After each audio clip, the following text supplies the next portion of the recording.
Tipping is a topic many of us wrestle with throughout the year and especially during the holiday season. Trying to figure out who to tip and how much to tip can be confusing. In today's Angie's List report, some service providers weigh in with their thoughts. This time of year, the question of tipping your service companies comes up really often. And most people automatically think, I need to pay cash. But what they don't realize is there's lots of other options. For example, I think one of the most powerful ways to say thank you to a provider is to write a nice letter to their company telling them what great service they provided you throughout the year. The general rule around tipping in a salon is that there are no rules about tipping in general. We are similar to the restaurant business where around 20% is kind of generally what's accepted. But I would say that tips often reflect how well we do our job.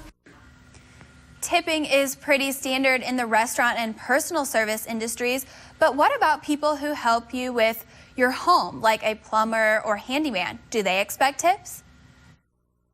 I would say maybe a quarter to a half of our business that gives either my company or my workers tips.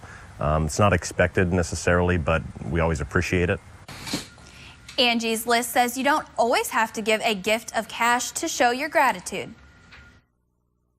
Tips come in many different forms. I've had customers oftentimes, I've had customers cook us dinner. We've been given sports tickets. The best form of appreciation that customers can show me is by having me back for more projects at their own property, in the near future, or also just referrals to friends, family, neighbors. If you're working so busily from morning till night, sometimes that extra homemade Christmas candy is just what the doctor ordered when it comes to 4 o'clock and you haven't had lunch. You should never feel obligated to tip, but if you decide to tip your trade person this holiday season, talk with the company owner first to make sure it's okay. Some companies don't allow other employees to accept tips. KMU8 News at noon will be back after this. You may think you're getting a good price on travel.